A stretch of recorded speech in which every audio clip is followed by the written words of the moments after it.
All right, everybody, welcome back to the Modern Super League. My name's Corey Ballmeister. That's Carmen Klumparens, bringing you round number 3 here. And yeah, Carmen, that didn't go so well for me, I must say. Listen, you did a great job observing Simon play Magic with us and the rest of chat. So I thought you did great. Yeah, honestly, it was one of my better observing games that I've had in a while. I really got to focus and learn a lot. So, I feel mentally and, physically ready to watch Simon combo off again against Nathan. Honestly, I'm really excited to see this match. I think this is maybe the match out of our pod I'm the most excited to see how it plays out. I mean, no offense, I'm kind of playing this weird like combo-y graveyard deck. You're doing Tron stuff. I think they're playing the two interesting decks, so I'm really excited to see what's coming. Honestly, I think we're all villains in our own regard here. We're all kind of playing something that, I don't know, if any of us expected each other to be playing. I kind of put you on Scam, and I thought they were going to play Rhinos. I wasn't necessarily anticipating to play against a spell-based Blood Moon deck, but here we are, I definitely saw Gift Storm, and it was a weird looking at the calendar, what year is it kind of moment. I love the deck, and it's so cool what Flames of Anor has done for it. I believe it was John Jansen is the name of the person that Simon covered at Nordic Masters last weekend, who went an astonishing like 11-0 with it before losing in the finals of the event. So it's I don't know, it's not proven, but that's a result. That's something. That is a result that I wish didn't happen, only for the sake that Simon wouldn't have played it. But otherwise, huge congratulations on them for dominating the tournament. So getting ready for this round, let's take a look at the deck list here real quick before we hop in, give people a little refresher course of what we're going to be seeing in this round. Starting off with Simon's Storm deck. Walk us through this, Carmen. So a lot of what this deck is trying to do is basically cast 3 rituals into a Gifts Ungiven while it has a Baral or an Electromancer in play, and that's going to give it enough mana and cards to flash back cards with Past in Flames, cast more Gifts Ungivens, and Grape Shot the opponent out. Okay, perfect. Yep, trying to combo out, as we saw plenty of times in those last 2 games. Hopefully you all missed it, but in case you did see it, now you know exactly how that deck works to its max efficiency. So let's take a look at Nathan's deck. Now, this is the big bad. Technically, we got Mardu Scam here, but really this is a Rakdos Scam deck. How do you think this fares, Carmen, against a Storm deck? I wasn't interacting much, but that's not necessarily the name of the game for Nathan. No, I'm kind of expecting things to be a lot harder for Simon playing against this deck. You obviously have your Grief plus one of the Not Dead After All Feign Death effects that are going to give you multiple Thought Seizes on turn 1. And then you get main deck hate cards and cards like Dothy Voidwalker, Orcish Bowmasters that make the cantrips, the Past in Flames, not work as much as you would like them to. And if you look over at the sideboard, I would say it gets worse somehow. Yeah, it really does. We see plenty of graveyard hate as well over there, as well as some chalices. Maybe chalice not the answer. I think maybe it used to be pre-Flames of Anor, as we kind of saw when I cast it. It really did nothing but be a speed bump in Simon's way. But yeah, it's really crazy that Dothy Voidwalker is somehow a hate card against every single deck. Everyone wants to use their graveyard, like an idiot, I guess. I guess. All right, well, it sounds like the match is ready. So let's head on in to the match between 2 members of Team Handshake.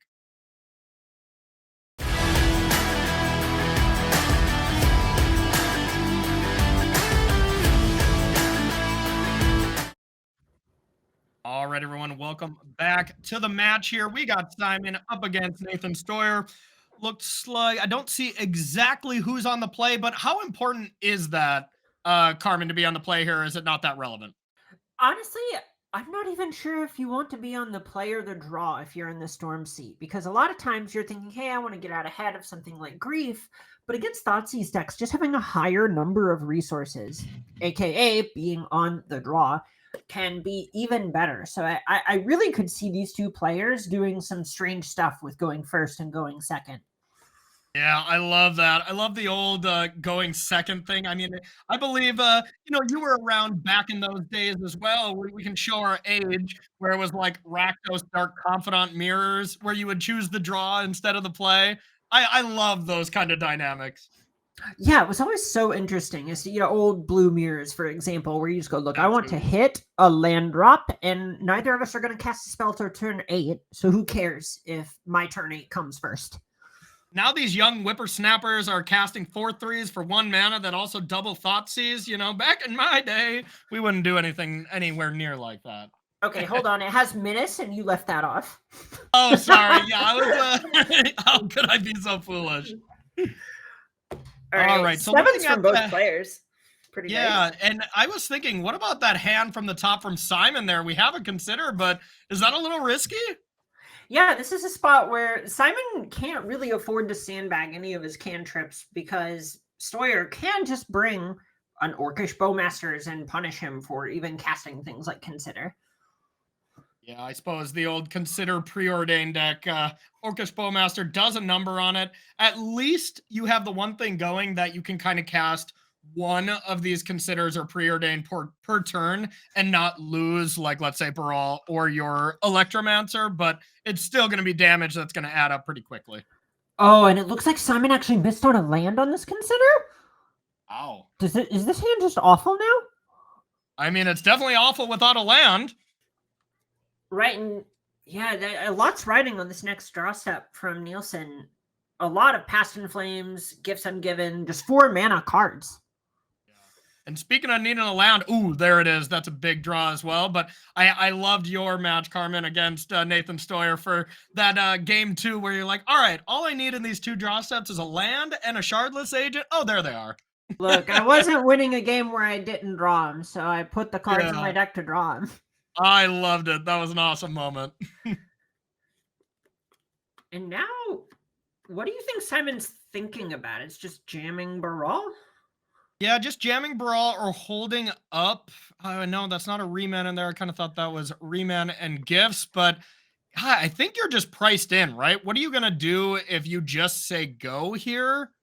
I mean, I think you just have to play Baral, hope that Nathan goes either Dothy or, God forbid if Dash Regavan was the plan. Baral is an excellent stop here for that.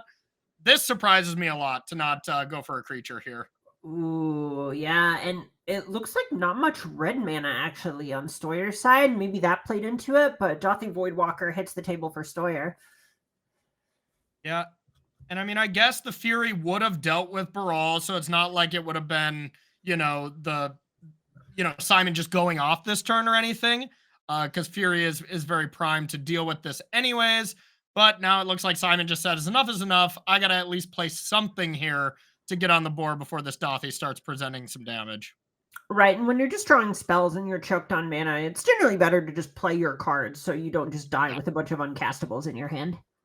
Exactly. Okay, so now you're the Storm Master here. What do you say? Do you try to go rituals first, or is it just Manamorphose and then see? Because if you Manamorphose first and you don't hit a land, you can't ritual, correct?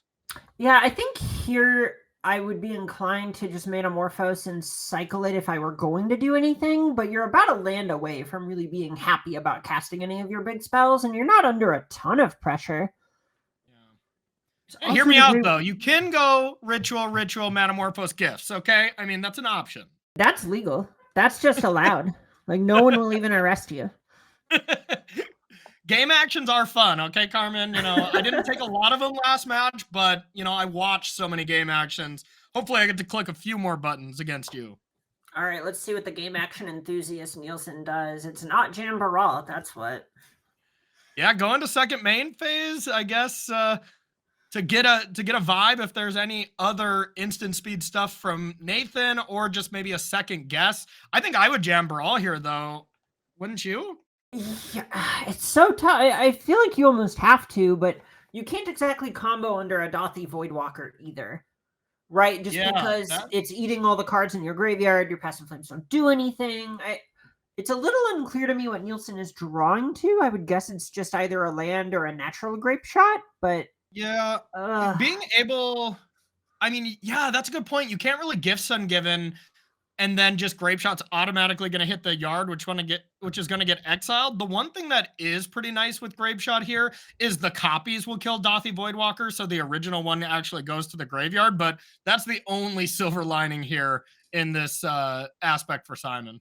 When we see a discard step for Simon, which is really committing to not running this Baral and expecting to get to untap with it, which I think is heads up. If you're in Nielsen seat seeing Steuer stuck off red, I think it's reasonable to assume there's another Fury in hand. Yep, Fury or the Fatal Push that we see, which would have been kind of a train wreck for Simon. But speaking of train wrecks, yeah, Orcish Bowmasters off the top, the best way to meet Simon's preordain off the top.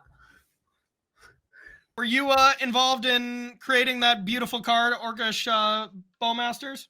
Well, I can say I was in the building. I didn't do as much on Lord of the Rings. Most of my work for this year was on All Will Be One. Oh, okay, cool. Perfect. But yeah, this card I was gonna say, a lot. if you did create that card, I have some words to pick with you because it destroys every deck that I play in a tournament, mostly Jeskai Breach. So I guess I can save those words then, huh? Look, I'm gonna keep it real with you. I don't think Thassa's Oracle's ever the good guy. I'm sorry. I'm sorry. Okay. I don't like Orcish Bowmasters, but this is a really tough hill to pick, you know? Yeah, Underworld Breach and Thassa's Oracle, probably not the most fun cards to play against either. But you know what? Here we are.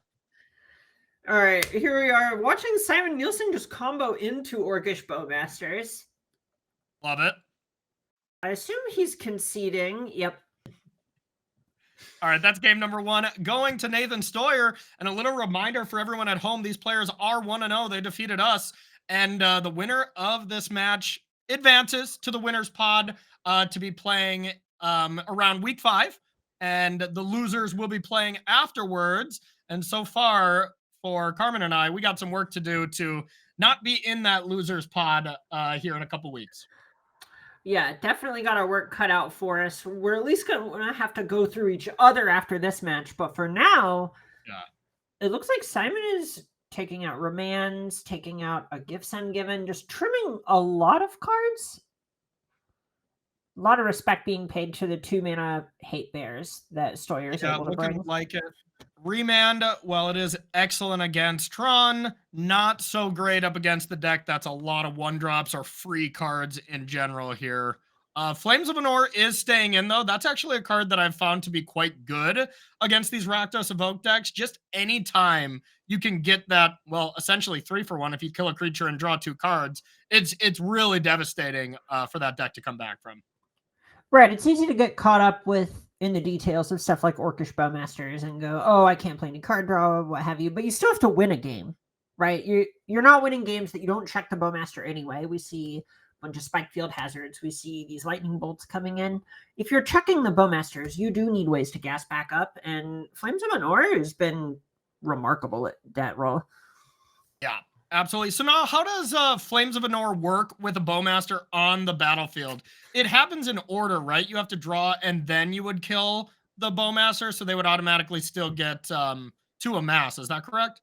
That is correct. I don't think the order would matter because technically the whole card resolves before state-based effects would check and kill the Bowmaster. Okay. But yeah, it's a pretty painful way to kill an Orcish Bowmaster. Yeah, fair. So we do see from Nathan's side, we're seeing Engineered Explosive be brought in.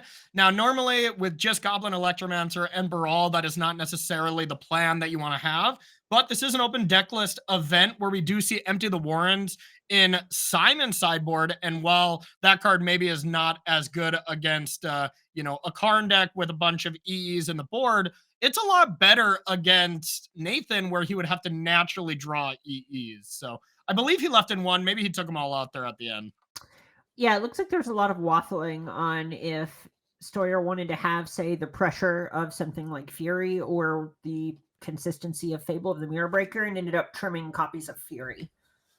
And I'm going to go on a limb and say he did leave in 1 EE at least, since it is in the opening hand. Yep, and I think this is a fine hedge. Yeah, I think this is pretty good. Now for Nathan being on the draw, we'll check out his hand first. I believe this is a keep. We got the turn 1 Grief Scam and 1 mulligan there from Simon with a pretty respectable hand. Well, I would like to wish for now your friend and competitor Simon Nielsen hello, and I cannot stress this enough. Good luck.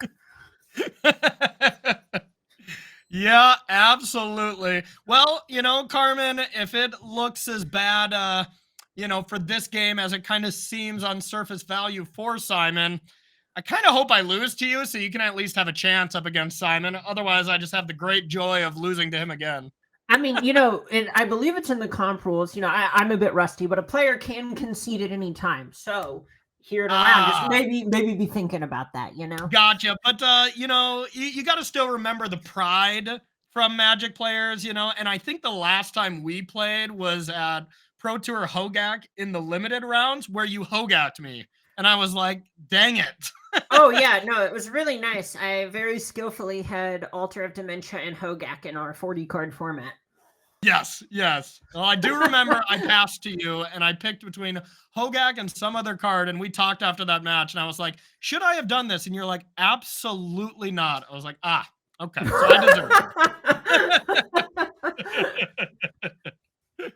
I was playing Hogak too, so I really made some mistakes here, but listen, it's okay.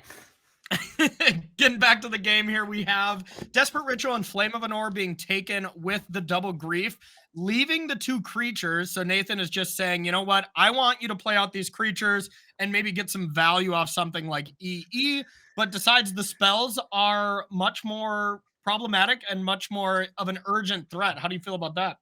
Yeah, I think this makes a lot of sense. Steuer's deck in general just has more cards that can answer creatures on the battlefield, things like Fury, just general removal spells, right?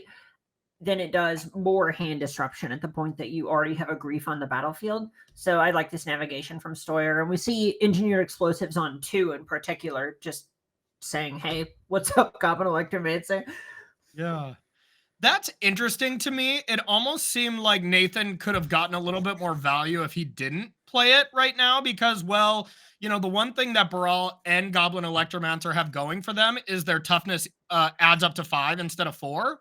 So you're not as punished if you play them both. You're not really going to get furied. So maybe there was a world where Nathan could have kind of baited Simon into playing both and then getting them both with the EE, but maybe that was a little too greedy.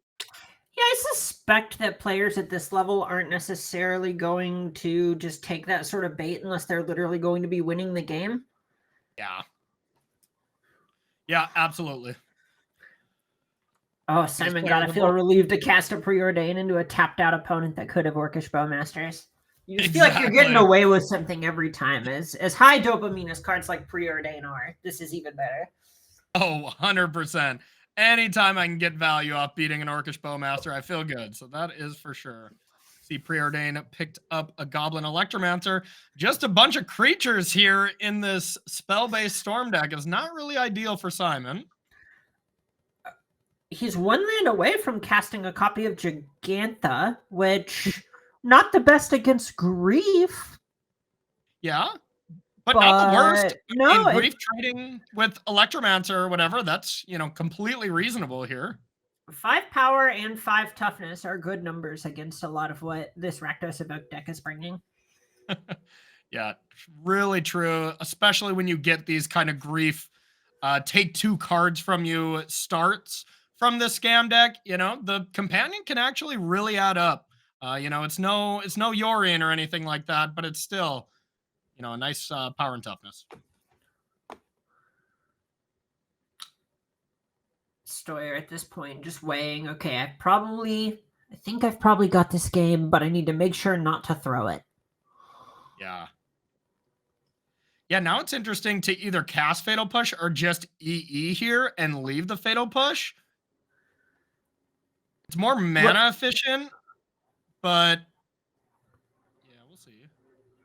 Yeah, I like popping the Engineered Explosives here. How do you play Dothy is the real question. Or do you just hold up Fatal Push? I suspect you're more interested in holding up Fatal Push. You have 6 power on the battlefield, so developing extra power, probably not that great. Yeah, I mean, obviously the Hate Rock is worth it, but I like playing Dothy because then Gigantha is just not a possible plan, right? Otherwise, you can just play Gigantha and block. Yeah, no, that's a really fair point. But if Gigantha's the only thing you're worried about, I think, Nathan's probably doing all right. Right, at that point, you just have put your opponent at 2 and put them in check the following turn. Yeah. And there's no real, kind of taking a peek at deck lists here, there's no real, like, sweeper, you know, there's no Anger the God, there's just spot removal. So going extra wide on a battlefield isn't as bad, except for, like, spell, Grape Shot, 2-for-1 you type thing, but decides against Voidwalker just holding up Fatal Push. All right, making 2 blockers here. This is respectable. So it would have been Nathan winning the game if he did play Voidwalker in hindsight, but honestly, it's probably going to be that same result here, a turn away.